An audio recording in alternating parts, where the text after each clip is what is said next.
Hello বন্ধুরা, সুপ্রভাত। কেমন আছো তোমরা সবাই? আশা করছি সবাই খুব ভালো আছো। আজকের দিনটা হলো মঙ্গলবার, আর ঘড়িতে এখনই 9:45 কিংবা 10:30 মতন বাজবে। আর জানো তো এখন মায়ের কাছে রয়েছি। ঘুম থেকে উঠতে উঠতে ওই 10টা 10:30 এরকমই বেজে যায়। তারপরে মনে হলো যে সকাল সকাল স্নানটা করে নিই। আর আজকে যেহেতু আমরা বার হচ্ছি, আমাদের ট্রেন আছে 2টো 2:30 আর কি। তোমরা অনেকেই জিজ্ঞাসা করছিলে আমরা কোথায় ঘুরতে যাচ্ছি। আগের দিন ভিডিওতে যদিও তোমাদেরকে শেয়ার করে দিয়েছিলাম যে আমরা পুরীতে বেড়াতে যাচ্ছি, তো সেইটাই আর কি আজকে সমস্ত জার্নিটা শেয়ার করব। আশা করছি তোমাদের খুব ভালো লাগবে। আর আজকে এত ঝলমলে রোদ, সকালে উঠেই দেখো একদম রোদ, তো ভাবলাম যে জামা কাপড়গুলো তাহলে এখানে মেলে দিই। আর চুলটা আজকে আর ভেজাইনি, যেহেতু আগের দিনকে আমি স্মুথনিংটা দিয়ে এসেছিলাম। স্মুথনিংটা তুমি যতক্ষণ পর্যন্ত চুলটা না ধোবে তোমার চুলটা কিন্তু ঠিক ওই রকমই আর কি সিল্কি ভাবটা থাকবে। তো সেই জন্য ভাবলাম যে না, একেবারে আর ওখানে গিয়ে ওয়াশ করব। আমাদের এখানে ছাদে উঠলে আমাদের ছাদের চারপাশটা ঠিক এরকমই দেখতে লাগে। সামনে একটা দিদাদের বাড়ি রয়েছে, আর এদিকে জেঠিমাদের বাড়ি আর কি। আর ছাদটাকে একটু ইগনোর করো, তার কারণ এখানে প্রচুর কাঠটাট আর কি শুকোতে দেওয়া রয়েছে, মাঝে মধ্যে উনুনে রান্না হয় সেই কারণে আর কি। আর জামা কাপড়গুলো আমি এখানেই মেলে দিচ্ছি, কেননা এখানে অনেক বেলা পর্যন্ত রোদটা থাকে আর কি। আর আগের দিনকে আমি যখন তোমাদেরকে বলেছিলাম যে আমার অ্যানিভার্সারি ছিল, তোমরা অনেকেই অনেক সুন্দর সুন্দর উইশ করেছো, এখনও পর্যন্ত উইশ করছো। আমার ভীষণ ভালো লাগছে। তোমাদের কাছে একটাই চাওয়া, আগামী দিনগুলো ঠিক এইভাবে আমাদের পাশে থেকো।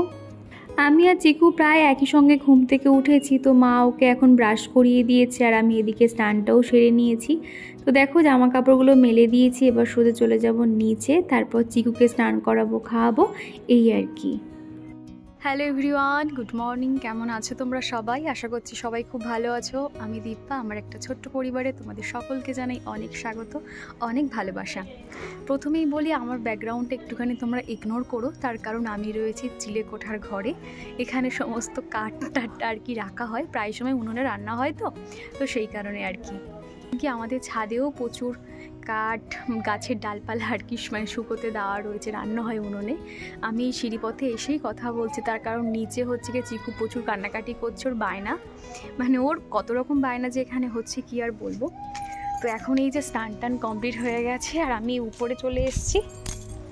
এসে আর কি জামা কাপড়গুলো তো মেলে দিলাম দেখলে, আর একটু পরেই আমরা যেহেতু বার হব, তো সেই জন্য সকাল সকাল স্নান করে নিয়েছি, রেডিও হয়ে নিয়েছি। আর এ কদিন এসেই না মানে এখানে না টিপ পড়ছি না সিঁদুর পড়ছি, ওইভাবেই আর কি রয়েছে। এবার আমি যাব, রেডি হব। আর চুলটা এত সুন্দর সফট হয়েছে না, দেখো আমি কিন্তু কালকে রাতেও চুল আঁচড়াইনি, আজকেও চুল আঁচড়াইনি, কিন্তু দেখো একটাও কোনো জট নেই, দেখতে পাচ্ছ, একটাও কোনো জট নেই, এত সুন্দর সিল্ক হয়েছে। আর চুলের দাঁড়াও আমি তোমাদের হেয়ার কালারটা দেখাই একবার।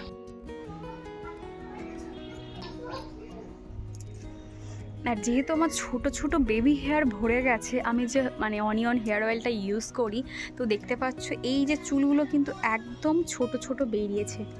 তো সেই জন্য চুলগুলো এরকম উস্কো খুস্কো লাগে আর কি। তবে ছোট ছোট চুলগুলো যখন বড় হয়ে যাবে তখন আর কি ঠিক হয়ে যাবে, এতটা প্রবলেম হবে না। এগুলো কি হয় একটু ছোট ছোট মতন, তো এগুলো পুরো ভরে গেছে। তো যাই হোক, চলো আর রোদে থাকবো না, এখনকার রোদ ভীষণ খারাপ। সানস্ক্রিন তো সারাক্ষণই ব্যবহার করতে হবে, সকাল বিকেল। তো আর কি দেখো নিচে যাবো, এবার গিয়ে খাওয়া দাওয়া করবো, রেডি হব, সমস্তটাই তোমাদেরকে শেয়ার করব। আশা করছি তোমাদের ভালো লাগবে, তোমরা ভিডিওটা দেখতে থাকো। তো এবার এই যে নেমে যাচ্ছি।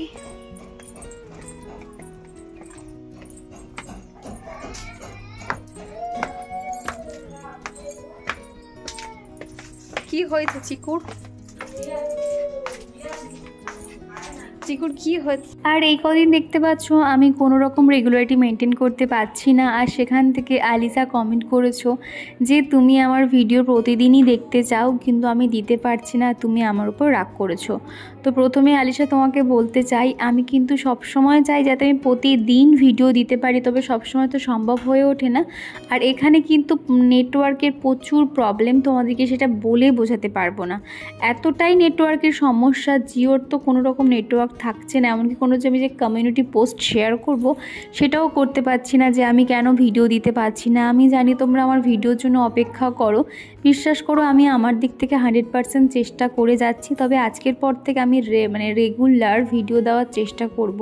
আজকের পর থেকে কিন্তু দারুণ দারুণ ভিডিও আসবে। তোমরা তো সব সময় আমার কাজের ভিডিও দেখো, আর আমি এটাও জানি তোমরা অন্য ভিডিওর তুলনায় কিন্তু তোমরা আমার ঘরের কাজকর্ম, আমি কিভাবে সারাদিন সেই সকাল থেকে রাত পর্যন্ত সমস্তটাই সামলাই, তোমরা কিন্তু এগুলো দেখতে বেশি পছন্দ করো। তো ওদিকে স্নানটা সেরে এসে দেখলাম এদিকে বৌদি ঠাকুর পুজো করছে এবং গোপালকে স্নান করাচ্ছে। তো কিভাবে কি করছে সম্পূর্ণটাই তোমাদেরকে শেয়ার করছি। আমার তো ভীষণ ইচ্ছে আমার এরকম ছোট্ট ঠাকুর ঘর থাকবে, ছোট্ট একটা এরকম গোপাল সোনা থাকবে, তবে সেটা তো আমি করতে পারি না সময়ের জন্য, তবে আমার দেখতে ভীষণ ভালো লাগে। আর এদিকে আমি সেটাই দেখছিলাম। আমি যখনই ঠাকুর পুজো করি আমার ঠাকুর ঘরটাকে তোমরা অনেক প্রশংসা করো এবং তোমরা অনেকেই বলো যাতে আমি লক্ষ্মী ঠাকুরের সামনে একটা ঘট পাতি। তবে তোমরা এরপর থেকে কিন্তু বাড়িতে আমি যখনই যাব আমার ঠাকুর ঘরের জন্য আমি অনেক জিনিসপত্র কিনেছি এবং একটা সুন্দর ঘট পাতবো বলে সমস্তটাই আমি ভেবে নিয়েছি। শুধু দরকার একটা সুন্দর ডাব আর কি। ডাব তো সবসময় ছোটো ছোটো পাওয়া সম্ভব নয়, সেই জন্য ভেবে আছি পিতলের একটা বড় দেখে ডাব নিয়ে নেব, তাহলে সুবিধা হবে ঘটের উপরে রাখতে। তো দেখা যাক কতদূর কী করতে পারি। তবে আমার ঠাকুর ঘরটাকে কিন্তু সুন্দর করে একটা ডেকোরেশনের ভিডিও খুব তাড়াতাড়ি আসবে, তবে বাড়িতে যাওয়ার অপেক্ষা। আর পূজা দাস বলেছিলে যে আমার চ্যানেলটা 2 বছর হয়ে গেছে, আমি কি এটাতে কাজ করব নাকি নতুন চ্যানেল খুলব। তো পূজা তোমাকেই প্রথম বলতে চাই যে তুমি যদি দেখো যে তোমার চ্যানেলটা রিচ ডাউন হয়ে গেছে, তুমি তোমার দিক থেকে 100% চেষ্টা করছো, তাও তোমার ভিডিওতে কোনোভাবে ভিউজ হচ্ছে না, তাহলে বলবো নতুন আরও একটা চ্যানেল ক্রিয়েট করো এবং সেখানে রেগুলার ভিডিও দেওয়ার চেষ্টা করো। আর পিউ ব্যানার্জি কমেন্ট করেছো আপনি কোথায় থাকেন, চিকুর জন্য অনেক ভালোবাসা রইল। প্রথমেই বলি আমি থাকি সাঁকরাইল, হাওড়া থেকে কয়েকটা স্টপেজ পরেই আর কি সাঁকরাইল পড়ে, তো সেখানেই আমি থাকি। আর চিকুর জন্য তুমি যে ভালোবাসা জানিয়েছো শুনে খুব ভালো লাগলো। আগামী দিনগুলো ঠিক এইভাবেই আমাদের পাশে থেকে যেও। আর এই যে দেখো আমার মায়ের এখানে আমার ঠাকুর ঘরটা ঠিক এরকম দেখতে লাগে, কত সুন্দর পিতলের রাধা মাধব গোপাল সোনা রয়েছে, 2টো গোপাল সোনা রয়েছে এখানে। তো সিংহাসনটা কিভাবে সাজিয়েছে বৌদি তোমাদেরকে দেখিয়ে দিলাম, ফুল দিয়ে এখন আরতি হয়ে গেছে। তো প্রত্যেকটা জিনিস তোমাদেরকে শেয়ার করলাম, আশা করছি তোমাদের ভালো লেগেছে। আমরা যেহেতু আজকে সকাল সকাল বার হব সেই জন্য সকাল থেকে না কোনো রকম আর কাজ এক্সট্রা কিছু রাখিনি। আগের দিন রাত্রিবেলা সমস্ত লাগেজ প্যাক করে নিয়েছিলাম।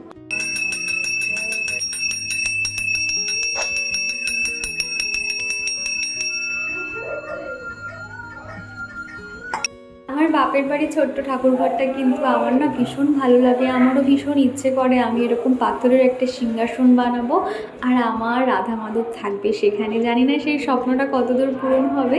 তো যাই হোক, এদিকে কিন্তু বৌদি ঠাকুর ঘরটা ভালো করে সাজানো হয়ে গেছে, পুজো দিয়ে নিয়েছে। বৌদির তো স্নান করা হয়ে গেছে, শুধু দুপুরে খাওয়া দাওয়া করলেই হয়ে যাবে। আর এদিকে বৌদি বলল যে সে তো এখন ঠাকুর পুজো করছে আর দাদা যেহেতু এখন কাজ করছে কম্পিউটারে, যাতে একটু টিফিনটা ওকে বানিয়ে দিয়ে আসি। সকালে আমাদের জন্য মুড়ি মাখিয়েছিলাম আর তারপরে কিন্তু দাদাকেও দিয়ে এলাম। আমি একদম রেডি হয়ে গেছি, এবার আমরা সবাই বার হব। আমাদের 2:45 ট্রেন আর কি। আর ঘড়িতে এখনই 2টো বাজতে 5-10 মিনিট বাকি আছে, সবার খাওয়া দাওয়া কমপ্লিট। আমি এই ঘরে এসেই আর কি কথা বলছি। আর চিকু না আমার কাজ ছাড়া হচ্ছে না, ভাবছে আমি ওকে না নিয়ে হয়তো চলে যাব সেই কারণে। তো এখান থেকে দাদা বৌদি ওরা সবাই রেডি হচ্ছে আর দিদি জিজু ওখান থেকে টানা চলে যাবে স্টেশনে। তো আমি রেডি হয়েছি, আমার ফুল লুকটা তোমাদেরকে দেখাচ্ছি। আমি একদম হালকা ফুলকাভাবেই ড্রেস পরেছি, কেননা বেশি টাইট ফিট পরে তো আর রাতে তো থাকতে হবে ওখানে, সমস্তটাই তো তোমাদেরকে শেয়ার করব। তো সেই জন্য কী পরেছি তোমাদেরকে আমি একবার ব্যাক ক্যামেরাতে দেখিয়ে দিচ্ছি। তো এই যে দেখো আমার ফুল লুক। আর এই যে জ্যাকেটটা কিন্তু আমি এখান থেকে কিনেছিলাম। আমি মোটামুটি অনেক জিনিসপত্রই কিন্তু এখানে এসে শপিং করেছিলাম, তবে না সেগুলো তোমাদেরকে আর শেয়ার করতে পারিনি। বিশ্বাস করো আমারও ভালো লাগে যে আমি কী কী কিনছি না কিনছি সমস্তটাই শেয়ার করব। তবে বাইরে ঘাটে গিয়ে যেহেতু ক্যামেরা নিয়ে আমি অভ্যস্ত না, সেই জন্য একটু অসুবিধায় হয় আর কি। এগুলো আমি কিনেছিলাম আর কি। এই যে ট্রাউজারটা, তারপরে এই জ্যাকেটটা সমস্তটাই কিন্তু টুকটুক করে কিনেছিলাম। আরও কয়েকটা জিনিস রয়েছে, কানের দুল রয়েছে, সেগুলো একটু একটু করে আমার ভিডিওতে দেখতে পারবে। কোথায় যাচ্ছ?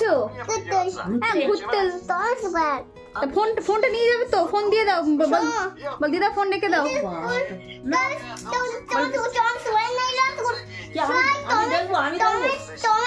কি বলছো? আমি দেখবো তো, আমি দেখবো। তুমি ঘুরতে যাবো, আমি দেখবো। বল নিয়ে নাও, বল বল আমি দেখবো না, আমি দেখবো না, বল নিয়ে নাও, বাবা নিয়ে নাও, ফোন দিয়ে দিচ্ছে বাবা, বল শু দাও, শু কই, চলো চলো চলো চলো, এই না ধরো ফোনটা রেখে দিই, চলো হয়ে গেছে চলো। তো ব্যাগপত্র সমস্তটাই গোছানো হয়ে গেছে, একে একে সবাই বেরিয়ে যাচ্ছে, দাদা বৌদি আর এদিকে আমিও রয়েছে, চিকু আমার সাথে রয়েছে। মাকে বললাম তোমাকে যেতে হবে না, মা যেহেতু সারা দুপুর না ঘুমিয়ে, চিকুর জন্য নেওয়া হয়েছে রুটি আর মা বানিয়েছে ঘুগনি, আর দিদি ওদিক থেকে আলু কষা, পরোটা, ডিম সিদ্ধ নিয়ে নেবে, রাতে যেহেতু খেতে হবে ট্রেনের মধ্যে, সেই জন্য সমস্তটাই প্যাক করে নেওয়া হয়েছে। আর এখন এই যে বেরিয়ে যাচ্ছি, আর চিকুর শুধু আনন্দটা একবার দেখো। এই হ্যাঁ ও জেঠিমা, ও জেঠিমা, ও জেঠিমা, ও জেঠিমা আসছি গো, ও বলছে জেঠিমা, এটা কেউ বলছে জেঠিমা, বল আসছি, বল আসছি, টাটা,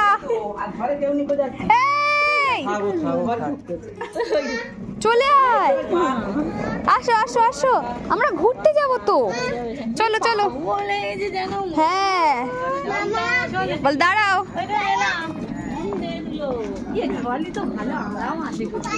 হ্যাঁ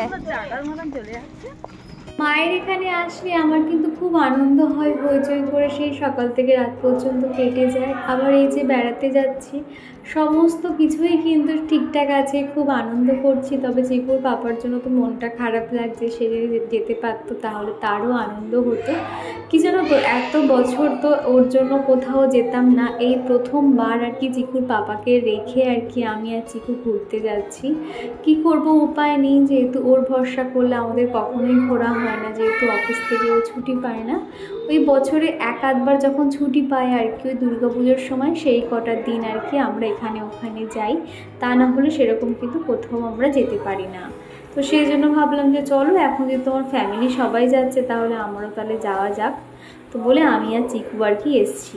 বাড়ি থেকে মোটামুটি বেরিয়েছিলাম 2:30 নাগাদ, তো তারপর হচ্ছে কি 5-10 মিনিট বাদে কিন্তু আবার ট্রেন চলে আসে। আর চিকু যেহেতু সারা দুপুর ঘুমায়নি, সেই সকালে ঘুম থেকে উঠেছিল, সেই জন্য দেখো ট্রেনে কিন্তু ঘুমিয়ে পড়েছে। আর আমাদের চিকু কিন্তু যখন থেকে ওর মামার বাড়ি এসছে, এত মানে বায়না করা শিখেছে প্রত্যেকটা বিষয়ে, যেহেতু সবাই ওকে খুব ইম্পর্টেন্স দেয় এবং ও যা বায়না করে সেটা ওকে দেওয়ার চেষ্টা করে, খাবার দাবার হোক খেলনা হোক, সেই জন্য এত মানে অভ্যেস খারাপ হয়ে গেছে, প্রত্যেকটা কিছুতেই কিন্তু ওর বায়না লেগেই ছিল। তা আমরা দক্ষিণ বারাসাত থেকে আর কি শিয়ালদা ট্রেনে উঠেছিলাম, তো এটাই যে আমরা শিয়ালদা স্টপেজে এসে গেছি, খানিকক্ষণ এখানে দাঁড়িয়ে রয়েছি। আর তারপরে কিন্তু এখানে আমরা একটু ওয়াশরুমে যাই, কেউ একটু জল কিছু খাবার দাবার আর কি খাই। তো ঠিক এইখানে আর কি দাঁড়িয়েছিলাম, তারপর এখান থেকে আমরা ট্যাক্সি ধরে নিয়েছিলাম। আর এখানে কিন্তু চিকু যা দোকানপাট দেখছে ভীষণ বায়না করছিল। আর এখানকার বাচ্চাগুলো না এত বদমাশ, এখানে যখন আমরা ভিডিও করছিলাম বাচ্চাগুলো না আমাদের কাছে রীতিমতন ফোনটা হঠাৎ করে ছিনিয়ে নিয়ে পালানোর চেষ্টা করছিল। ভাবা যায়, আমার তো জীবন উড়ে গেছে যে বাচ্চাটা মানে হয় না ওই যারা আর কি মানে ভিক্ষা করে ওই যে বাচ্চাগুলো হয় ওরকম আর কি, এত বদমাইশ জানো তো। আমি তো খুব সাবধানে তারপর থেকে আর কোনো রকম স্টেশনে ভিডিও করতে পারিনি। আর এখানে দেখো মোট লাগেজগুলো এতগুলো লাগেজ হয়েছে আর সবার আর কি। তো খানিকক্ষণ এখানে দাঁড়িয়ে রয়েছি, আর তারপর কিন্তু আমরা এখান থেকে নিচের দিকে নেমে ওখান থেকে আমরা ট্যাক্সি ধরে নেব। এই যে ঘুরতে যাচ্ছি কি সবাই কত আনন্দ হইচই করে আমাদের সময়টা কাটছিল। ফ্যামিলির সঙ্গে গেলে কিন্তু এটাই মজা, সবাইয়ের সঙ্গে কিন্তু হই হুল্লোড় করে একটা সময় কাটানো যায়। আর এদিকে দেখো আমি আর আমার দিদির ছেলে কিন্তু একটু বসেছিলাম, ওর সাথে কথা বলছিলাম আর কি। আর এই জ্যাকেটটার সঙ্গে ঠিক কোন কানেরটা যাবে আমি কিছুতেই বুঝতে পারছিলাম না। তোমরা তো দেখেছিলে বাড়িতে আমি যে ড্রিলটা পরে থাকি আর কি, সেই দুলটা পরেছিলাম। তারপর মনে হলো যে না, এই আর কি অ্যাপেল দেওয়া যে কানের দুলগুলো আর কি ভীষণ ট্রেন্ডিং উঠেছিল, একটা সময় সবাই খুব ব্যবহার করতো। এই দুলটা যদিও আমার না, দিদির কাছ থেকে খানিকক্ষণ নেওয়ার জন্য নিয়েছিলাম, বললাম যে আমি একটু ট্রাই করে দেখি। তো দেখলাম কিন্তু বেশ ভালোই লাগছে। আর আজকে সকাল থেকে তো তোমাদেরকে দেখালাম কি পরিমাণে রোদের ঝলক। আমি তো জানি যে রোদ পড়লেই আমার মাথা যন্ত্রণা করবে, সেই জন্য না মা সকালবেলা উঠতেই আমাকে গ্যাসের ওষুধ দিয়ে দিয়েছিল। গ্যাসের ওষুধটা সত্যি কথা খেয়েছিলাম বলে কিন্তু আমার কোনোরকম মাথা যন্ত্রণা হয়নি। আর যেহেতু আমরা যাচ্ছি এসি ট্রেনে, আরও তো কোনো অসুবিধাই হয়নি, সব মিলিয়ে কিন্তু দারুণ কেক কাটিয়েছি। একটু পরেই আর কি তোমাদের সমস্তটাই শেয়ার করছি। তো আমরা শিয়ালদা থেকে নেমে ট্যাক্সি ধরে নিয়েছিলাম, আর ট্যাক্সি করে এখন যাচ্ছি শালিমারে। ওখান থেকেই কিন্তু আমাদের ট্রেনে উঠবো আর কি। আর আজকে আমার ভয়েস দিতে কিন্তু ভীষণই অসুবিধা হচ্ছে, পাশের রুমে যেহেতু অনেকে এখানে রয়েছে, আমরা যে হোটেলটাতে রয়েছি আশপাশ থেকে অনেক রকম নয়েজ আসছে। তোমাদেরকে একটু বলবো ম্যানেজ করে নিতে, বুঝতেই তো পারছো কোনো রকম মাইক ছাড়াই আমি ভয়েস দিই, আর তার উপরে এত চিল্লামিল্লি হচ্ছে, নেটওয়ার্কের সমস্যা, সব মিলিয়ে কিন্তু আমি আমার দিক থেকে আপ্রাণ চেষ্টা করছি তোমাদের সাথে সমস্ত কিছু আপডেট শেয়ার করার। আর এখানে দেখো চিকু কোনো রকম মাথায় টুপি দেবে না, তো একটা জ্যাকেট গায়ে দিয়েছে, আর ও যদি ঠান্ডা লেগে যায় সেই জন্য আর কি মাথা থেকে দিদি একটু চাদরটা দিয়ে ঢেকে রেখেছিল। আর সে না এত উইন্ডো সিট পছন্দ করে, সে আমার কাছে বসবে না। দিদি যেহেতু জানালার কাছে বসেছে, ও দিদির কাছে গিয়ে বসে রয়েছে। আমি একটুখানি স্বস্তিতে ছিলাম। আমি তাও যদি জানতাম যে ওখানে গিয়ে আমার নেটওয়ার্কের এত সমস্যা হবে, তাও অন্তত আমি ফোনের কিছু কাজ এখনই নয় এগিয়ে রাখতাম। আমি এখানে বসতে বসতে একটু ফোন ঘাঁটছিলাম, একটু অনেক কিছু ভিডিও শ্যুট করেছি, রিলস করেছি, যেটা হয় আর কি কোথাও ঘুরতে যাওয়ার আগে, সেরকমই করছিলাম। আর এদিকে দেখো বৌদি বসে রয়েছে, আর জানালা থেকে সূর্যটা দেখতে এত সুন্দর লাগছিল না। আর এখানে যখন আমরা ব্রিজটা পার হচ্ছিলাম আরও দেখতে সুন্দর লাগছিল। আর সকালে দেখবে এই ব্রিজটা অতটা ভালো লাগে না, কিন্তু রাতের দিকে যখন লাইট জ্বালা থাকে ব্রিজটা অসম্ভব সুন্দর লাগে। তো দেখো আমরা পৌঁছে গেছি শালিমার স্টেশনে। আমি না প্রথমবারের জন্য শালিমারে এসছি আর কি। তো এই স্টেশনটা কিন্তু খুব একটা বড় না হলেও সুন্দর বেশ, মানে একদম টিপটপ ক্লিন করা থাকে আর কি। তো এখানটাতে আসতেই দেখো আমরা আলাদা আলাদা ট্যাক্সি নিয়েছিলাম। আমার দাদা আর আমার দিদির ছেলে আলাদা ট্যাক্সিতে ছিল, আর আমরা সবাই একই সঙ্গে ট্যাক্সিতে ছিলাম আর কি। তো তারপরে দেখো এখানে এসছি, এসে এখান থেকে জিজু আর আমরা এখন কিছু খাওয়ার এখন প্ল্যানিং করছি, যেহেতু অনেকটা খিদে পেয়ে গেছে, সেই দুপুরবেলা খেয়ে বেরিয়েছিলাম। তারপরে ওখানে বসে বিস্কুট, জল, কোল্ড ড্রিঙ্কস এগুলোই আর কি খাওয়া দাওয়া হচ্ছিল। আর এদিকটাতে না কখন দোকান ছিল আমারই খেয়াল নেই, আমি আর চিকু হাঁটতে হাঁটতে এই দিকে চলে এসেছি। আর আমাদের চিকু যেই দেখেছে এই যে খেলনাগুলো, তার যে কী পরিমাণে বায়না শুরু হয়ে গেছে ওর খেলনা কেনা। অলরেডি বাড়ি থেকে আসার সময় হাতে একটা গাড়ি তোমরা দেখেছিলে পিঙ্ক কালারের ট্রেন, তো সেটা নিয়েই বায়না করছিল। তারপর এখান থেকে একটা গাড়ি নিয়ে তারপরেই সেই থেমেছে। ওর হাতে ওই যে ট্রেনটা দেখতে পাচ্ছ, ওই ট্রেনটা নিয়েই তারপর শান্ত হয়েছে। আমরা মোটামুটি শালিমার স্টেশনে 2 ঘন্টা অপেক্ষা করি। 7টার সময় ট্রেন চলে আসে, তবে 8:35-এ আমাদের ট্রেন ছাড়ে। আর এখন এই যে স্ক্যালেটরে করে আমরা ট্রেনের দিকে রওনা দিচ্ছি। স্ক্যালেটরটা কিন্তু অনেকটাই লম্বা ছিল, উঁচুর দিকে উঠছে। আর চিকু কিন্তু না একটুও ভয় পায়নি। আমি ভাবছিলাম চিকু হয়তো ভয় পাবে, চিকুর মধ্যে কোনো রকম ভয় কাজ করে না। এমনকি ট্রেনের মধ্যে যখন আমরা একদম উপরের সিটে ছিলাম তখন তোমরা দেখলেই বুঝতে পারবে চিকু কিন্তু একটুও ভয় পায়নি, এতটাই ওর সাহস। তো এখন চলে এসেছি ট্রেনের একদম ভিতরে। এসে দেখলাম একটু অন্ধকার অন্ধকার মতন, ফুল এসি দেওয়া। আর এই ট্রেনটা ভীষণ সুন্দর। এটা ছিল গরিব রথ, আমরা এই ট্রেনেই উঠেছিলাম। তোমরা যারা উঠেছো তোমরা তো জানবেই। এখানে ভীষণ সুন্দর সিটগুলো, এত আরামদায়ক না, রাতে খুব ভালোভাবেই কিন্তু ঘুমানো যায়। তো এখানে আমাদের সিট ছিল 70 থেকে 76, আমাদের 6টা সিট নেওয়া হয়েছিল। আর এখান থেকে হেঁটে হেঁটে সব দেখা হচ্ছিল যে ঠিক কোনটা আমাদের আর কি। তো এই যে এখন আমরা আমাদের সিটটা দেখে নিয়েছি। আর যেহেতু সারা রাত খাওয়া দাওয়ার ব্যাপার রয়েছে, সেই জল তো লাগবেই।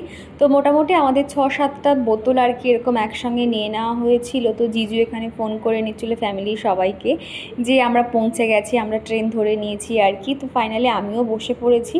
এখন কিন্তু সিটগুলো এখন পুরোপুরি খোলা হয়নি। উপরের সিটে আমাদের চিকুর কাণ্ডটা দেখো একবার। কি করছো ওখানে? চিকুর আনন্দের সীমা নেই। বাবি কি করছো ওখানে? না বাবা ঠান্ডা মান্ডা লেগে আছে। হ্যাঁ শুয়ে পড়ো শুয়ে পড়ো শুয়ে পড়ো। বোতল থাক বোতল থাক, পাওয়ালিশ করব। বোতলটা থাক ওখানে রেখে দাও, বোতল রেখে দাও, আস্তে করে শুয়ে দাও। আরে দাও আমি গায়ে দাও। বোতলটা কারো মাথায় পড়লে বোতলটা চাদর। শুয়ে পড়ো বাবা শুয়ে পড়ো। শুয়ে পড়ো। এই চিকু ঘুমিয়ে পড়েছে। এই চিকু ঘুমিয়ে পড়েছে। পুরো নিচে নামাই না, পুরো নিচে নামাই না। পাটা দিচ্ছি নোংরা হয়ে যেতে হবে, একদম ভোমা দিতে। উঠে পড়ো। বাবা চামড়াটা দুধ দিতে বলছে। কাটা ওদের জীবাণু ধরবি। Tata, good night. শুয়ে পড়ো, শুয়ে পড়ো। কি দেখবে এটা কি আছে? শান্তি। না জানো তো। আর চলতে এই দেখি। আরে জল লাগবে নাকি? বড় বোতল হবে 2 লিটার। ও চাইছে চাচা। আরে জলের বোতল দাও 2 লিটার।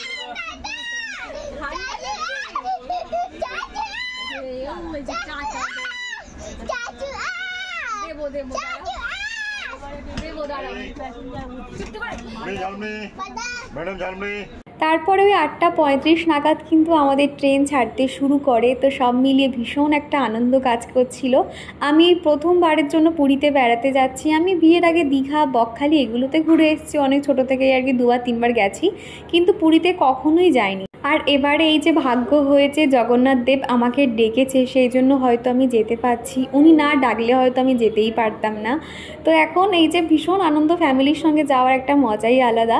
তো আমি শুধু ভাবছি কতক্ষণে জগন্নাথ দেবের দর্শন করব, এটা নিয়েই আর কি রয়েছি। আর চিকুও কিন্তু প্রথমবারের জন্য এরকম ট্রেনে উঠছে, সমস্তটাই কিন্তু আমি ক্যামেরা বন্দি করলাম। চিকু যখন বড় হয়ে যাবে, অনেকটা বুঝতার হবে, তখন কিন্তু চিকু এগুলো দেখতে পারবে। আর এদিকে দেখো রাতের খাবার দাবার রেডি। রুটি, পরোটা, মুড়ি, আলুর দম, ঘুগনি, রসগোল্লা সমস্তটাই আর কি রয়েছে, ডিম সিদ্ধ রয়েছে। এখন সবাইয়ের খাবারটা বেড়ে নেওয়া হচ্ছে। তবে আমি রাত্রিবেলা তো শুধুমাত্র একটা রুটি খেয়েছি, একটা পরোটা, আর বেশিরভাগটা মুড়ি খেয়েছি। আর চিকুকে না যেহেতু কোনো রকম পরোটা বা মুড়ি ওকে দেবো না, ও অতটা খেতে পারে না, তবে চিকু তো রুটি খেতে ভালোবাসে, সেই জন্য মা ওর জন্য 4টে রুটি বানিয়ে দিয়েছিল। তো ওকে আর কি শুধুমাত্র রুটিটা আর একটু ঘুগনি দিয়েই খাইয়ে দিয়েছি। তো চলো আজকের ভিডিওটা এখানেই শেষ করছি। পরের ভিডিও কিন্তু দারুণ দারুণ আসছে, তোমরা কিন্তু সাথে থেকো। আর ভিডিওটা ভালো লাগলে একটা লাইক করে দিও। টাটা।